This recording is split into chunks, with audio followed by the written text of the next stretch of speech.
Hello friends, সোমবার মানেই আবার কাজকর্ম শুরু। তাই সোমবারটাকে আমাদের অনেকেরই ভালো লাগে না, কিন্তু আমি কিন্তু সেদিক থেকে এক্সেপশনাল ভাই। সোমবার আমার ভালো লাগে কারণ আমার ভালো লাগার কাজ আমি করি। তো রান্না বান্না করে বেরিয়ে যেতে হবে, তাই চলো একেবারে রান্না বান্না রেখেই স্টার্ট করা যাক। এই ইন্ট্রোটা কিন্তু আমি বিকালবেলা এসে দিয়েছি, সকালবেলা ভেবো না এত সেজে গুজে। রোববার ছুটি মানে ছুটি, কিন্তু রান্নাঘর থেকে ছুটি নয়। এই যে দেখো মাটন রান্না করেছি, তারপরে এই সমস্ত রান্না বান্না একটু দেখালাম, কিন্তু ব্লগ করিনি। এবারে এক লাফে চলে এসেছি সোমবারের সকালবেলা। দেখো এঁচড় নিয়ে বসেছি। আজকে ঘুম থেকে উঠেছি কটায় জানো? একেবারে 6:15 নাগাদ উঠে ভাবছি যে অনেকগুলো কাজ একসাথে করে নিই। ঘুম যখন ভেঙেই গেছে। এঁচড়টা হয়তো আজকে করার প্ল্যান ছিল না, কিন্তু সকালবেলা যেহেতু উঠেছি সেই জন্য এই একটা গোটা এঁচড় এনে রেখেছে। এটাকে তো কাটিং ফাটিং করে ঠিকঠাক করে ম্যানেজ করতে হবে, তাই না? তো দেখো আমি নিয়ে নিয়েছি অনেকখানি সর্ষের তেল, আর তার সাথে এভাবে 4 ভাগ করে নিয়ে প্রথমে মাঝখানের যে অংশটা রয়েছে সেটাকে ফেলে দিচ্ছি। ফেলে দিয়ে তারপরে একেবারে কচি কাঁঠাল, এটা কিন্তু খুব একটা বেশি যে মানে ফেলতে হবে তা নয়, মাঝখানের সমস্তটা একেবারে টুকরো টুকরো করে কেটে দিলেই হয়ে যাবে, শুধু খোসাটা ছাড়িয়ে নিলেই হলো। তো দেখো এভাবে আমি কেটে নিচ্ছি। আর এঁচোড়টা রান্না করবো, তবে চিংড়ি মাছ টাছ নেই, এমনি ওই পেঁয়াজ রসুন আদা এই সমস্ত দিয়ে রান্না করে নেব।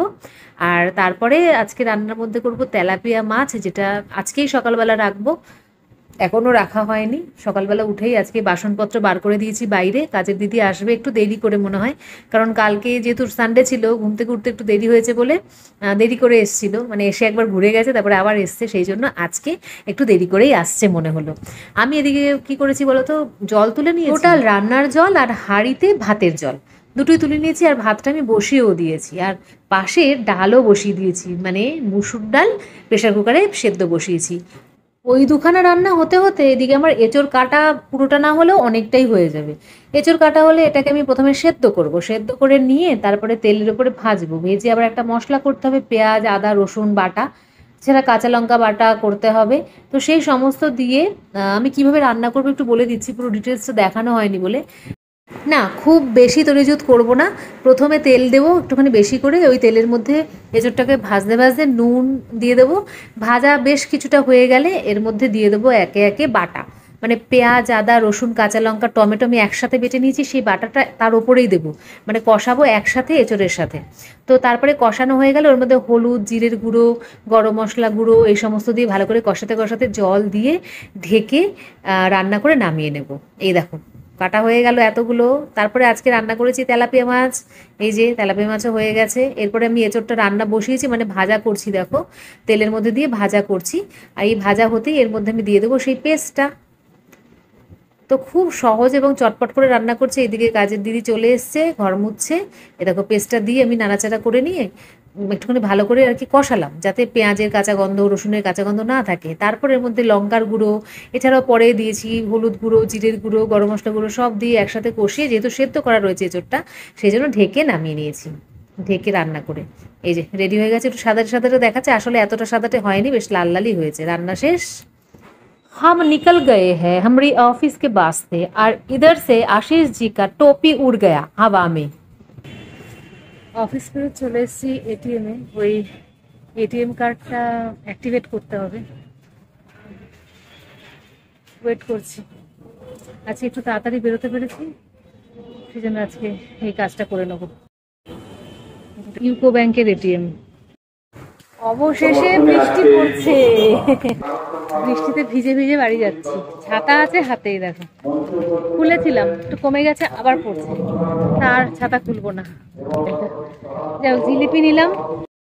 আর এইদিকে শুরু হয়েছে বিভিন্ন পার্টির কচকচানি বক্তৃতা। ভোট চলে এসছে না, ব্লগের মাঝখানে চলে এসে দেখাবো বলে অ্যামাজন থেকে নেওয়া সুন্দর সুন্দর কুর্তি এবং 3 পিসের সম্ভার।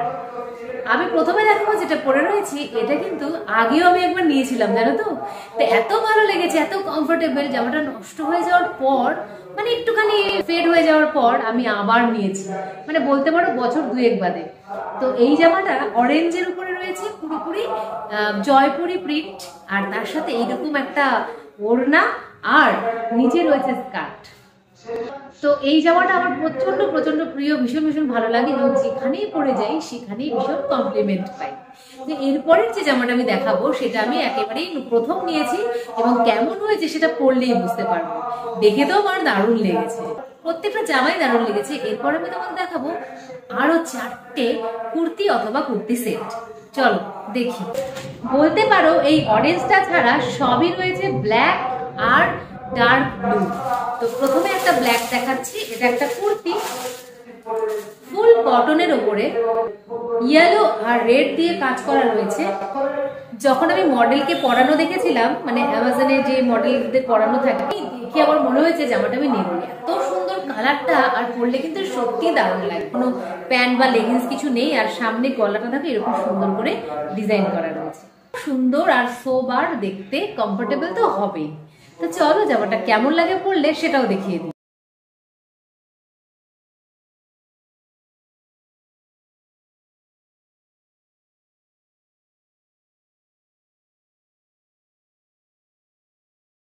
দেখলে, এরপরে দেখাচ্ছি ডার্ক ব্লু বা নেভি ব্লু কালারের একটা কুর্তা সেট। কালারটা প্রচন্ড সুন্দর দেখতে লাগছে, আর এটার ডিজাইনটাও অসাধারণ। এই দেখো, হোয়াইট দিয়ে ডিজাইন, একদম অন্য ধরনের ডিজাইনটা দেখো, পুরোটা সুতোর কাজ, ভীষণ সুন্দর একটা লুক আসছে, সোবার, এবং দেখে মনে হচ্ছে প্রচন্ড একটা ক্লাসিক লুক। মানে সুতোর কাজ তো জামাটাকে একটা অন্য মাত্রা এনে দিয়েছে। তারপরে নেভি ব্লু কালারের উপরে কাজটা তো জাস্ট ফুটে উঠেছে। ভেতরে কিন্তু পুরোটার মধ্যে এরকম ফ্লাওয়ার করা রয়েছে, সবই সুতো দিয়ে। আর তার সাথে কিন্তু এরকম একটা প্যান্টও রয়েছে। প্যান্টটা পুরোপুরি প্লেনের উপরে রয়েছে বলে আরো বেশি ভালো লাগছে। চলো এটা পরেও আমায় কেমন দেখতে লাগে দেখি।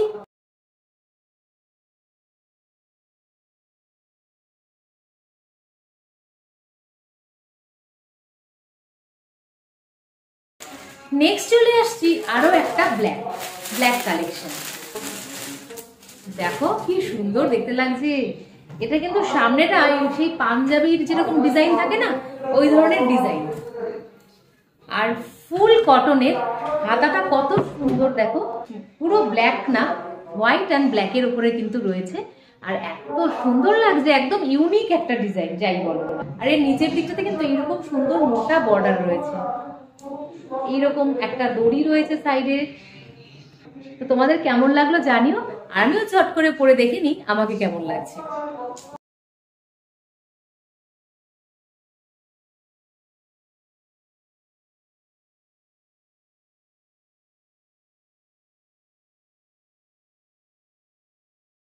এবারে নেক্সটে আরো একটা ব্ল্যাক দেখো, এটা কিন্তু সেট। এবারে আমাকে ব্ল্যাকে পেয়েছে, ব্ল্যাক আর হোয়াইটের মধ্যেই সব কালেকশন করে নিয়েছি। এই দেখো কি সুন্দর এটা। এটাও কিন্তু ফুল কটন আর কমফোর্টেবল একটা কাপড়। এইখানে একটু গোটা কুর্তির হালকা কাজ রয়েছে, এটা কিন্তু গোল্ডেনের উপর কাজ রয়েছে, আর এখানেও একটুখানি গোল্ডেনের কাজ আছে। আর মাঝখানে এই কাজটা এত সুন্দর, খালি চোখে দেখলে না অসাধারণ লাগছে। এই দেখো,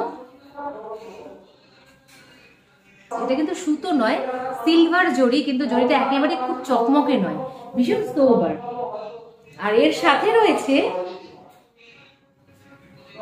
একদম সিম্পলের ব্ল্যাকের উপরে একটা প্যান্ট, আর দারুণ সুন্দর একটা দুপাট্টা। চলো দেখি এটা পরে আমাকে কেমন লাগে।